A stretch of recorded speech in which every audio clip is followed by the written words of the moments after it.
Welcome back to Is It Wrong to Trip of Girls in a Dungeon? Anime Review episode number 39. This is our viewing the 55th episode of the series, which is called White Palace, White Labyrinth. That's the name of this episode.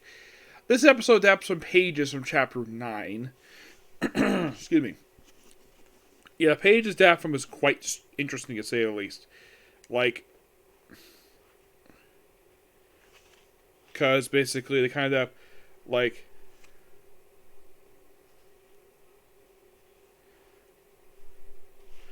I can tell anyways, they adapted from, let's see here, I think it was from, 200 to about 206. The entirety of chapter 10 and the special chapter. Yep. Now, the episode starts up with the adaptation of the special chapter, which is a flashback, yes, a flashback, to when Leon was part of the Astra Guild. Yep. She's talking to her friend Kaguya about, and of course she's quoting this. The way the anime, apparently now, this line is not exactly from the book itself. This is a Star Trek reference. The needs of many outweigh the needs of the few. That is a Star Trek reference. I am not really sure why JC staff thought it would be a good idea to make a Star Trek reference. Something that is sci-fi based in a fantasy series. Yes, JC staff did that. This is why I can tell from the sub. The dub isn't released yet for this part anyways. So, this whole scene, with the exception of one line, is pretty much intact. Chapter 10, I should point out though, is entirely intact. It is so shockingly intact on how much they keep in here. Yes, the only thing that you cut from this thing is they go to this area called the Rings, and they actually cut out the names of the rings from the anime. The 5 rings are thrown, they're basically for zones. In the sub, they refer to as the rings. They have throne, knight, warrior, soldier, and beast. The wall they get to is actually the warrior zone. Yep. Aside from that, they pretty much now in the case of in the case of the opening scene, the whole episode's focused on Belle and Lou, the entire episode. There is, however, one brief scene with the group sent by Hestia, battling some monsters and hearing some voices, and they counter an area that, of course. Now, the thing about this episode, I think will be quite unique, is that it revisits areas that have been seen by other characters before.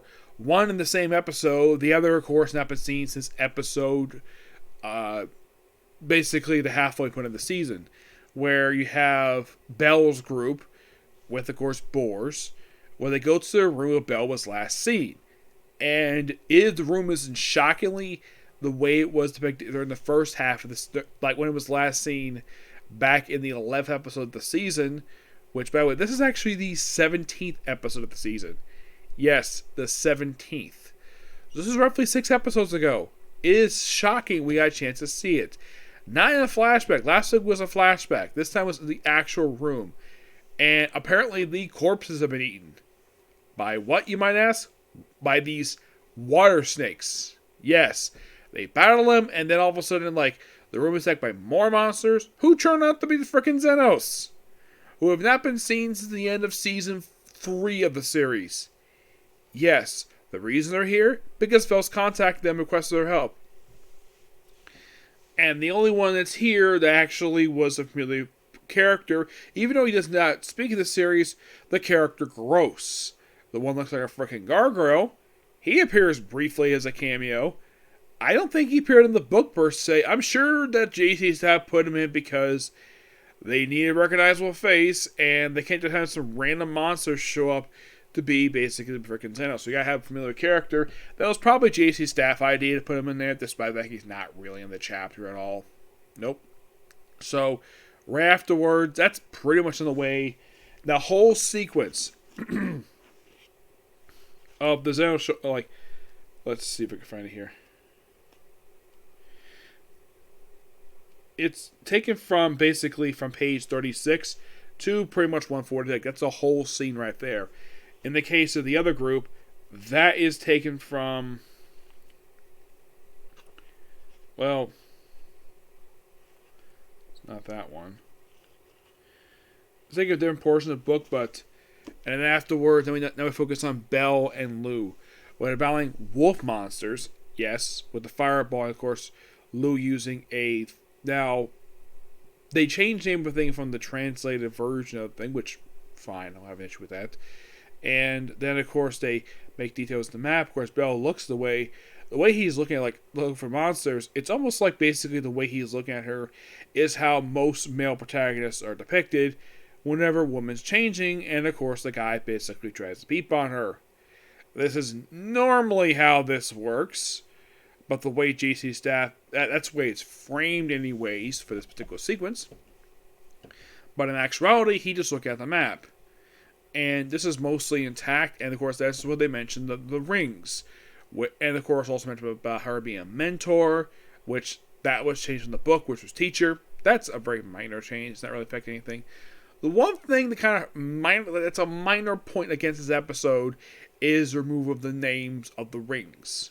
Like I just mentioned, Throne, Soldier, Beast. I think it was like Throne, Soldier, Beast, Warrior. Let's see if I can find it here again. It was a Throne. It was a Throne, Knight, Warrior, Soldier, Beast. For some reason, I have no idea why they kept this from the anime. It is quite odd that they basically removed all of these names apparently for no reason at all. I mean, they still have them depicted. The way that the one ring is depicted here is pretty accurate to how it's depicted in the book. And of course, they walk along. As I mentioned, with the whole thing of a teacher. This is where I mentioned Ainz. Which, here's the thing about Ainz. Aside from the opening credits and one flashback sequence, she is going to be remarkably absent for the season because there is a very good reason why the Loki family are not in the season per se. The reason? Because they're not featured in the books they adapt for the season. And I think that's quite smart on JC's staff to do. Don't include characters who are not in the book as basically stand-in filler. Yes, some books, some series will do this where they insert characters where they're not in the source material who don't appear much more later on. Now, one thing at least I got to praise JC's staff for this season is that the pacing is a lot better. The first season, the previous season show, the pacing was done really well when it adapted the books 9 and 10 of the light novels. It's really like book 11, they had to rush it. In my opinion, they should have had a couple more episodes to think. But no, they kind of rushed through the whole book. This time, however, they're not making that mistake. Nope. I guess JC's staff must have got complaints about the rushness of the last few episodes. They felt as though, yeah, we should probably slow down and give things more to breathe.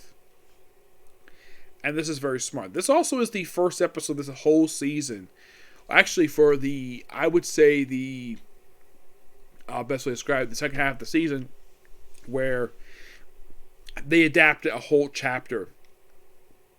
Yes, this is the first time they've ever done this whole second half, where they adapt a whole full chapter and a full special chapter, and with the exception of removing a couple things, basically some lore stuff, it's mostly intact. Good job, JC's staff's part for doing that. And roughly in a way, they're mostly almost halfway through this book. I mean, based upon where they left off, like, with the exception of a couple of bits, this is how much the series is covered. This half is covered in just 6 episodes. You want how much? This much. That's basically almost half of this book in just 6 episodes. And I had kind of predicted when they had got to this particular set of episodes for book 14, you had to do more than just 4 or 5 episodes to adapt this book. Because this book is really long. It's over 400 pages. if you don't want to know the actual page count of this book, if you don't count the afterword or the other stuff, it is 417 pages. You can't cover that much in just 4 or 5 episodes. You gotta at least have 6 or 8. And at least about 8 episodes altogether. But JC's staff is doing the smart move and having this book covered in 8 episodes. The last time I saw a book covered in that high in my episodes was basically the world's finest assassin gets reincarnated as an aristocrat. That whole entire season covered 1 book out of 6. 1 book. And that is quite shocking, the fact they covered the thing. Yeah, unlike if you think, let's say, Banished Hero Party, they covered 4 books in 1 season. But they kept a lot of it in. Gotta praise it for that. Yep. But not much to say this episode. It's really good. The next week's episode is going to be called Desperate Dungeon Do or Die Time. Now, if you're curious though, aside from finishing up Chapter 9, how many chapters are left to be adapted? If you're curious, there are 3, plus the special chapter and the epilogue. And we're only halfway through the second core. Yeah, we're actually, I think there's, if I remember correctly, I believe there's only 5 episodes left to go. Yeah, 5 more and then we're done with this season. Yes, and I do agree with the idea of the season having 22 episodes, because that's a lot smarter of a move than having 13. A lot smarter of a move, in my opinion. Okay, so that's the particular review. Next up is a Comic Corner and then a review for Blue Exodus, and after that will be on to Don't Tell Me It's Nagaro. And then, of course, afterwards back to Space Sheriff Shivan. Okay, next video. Bye.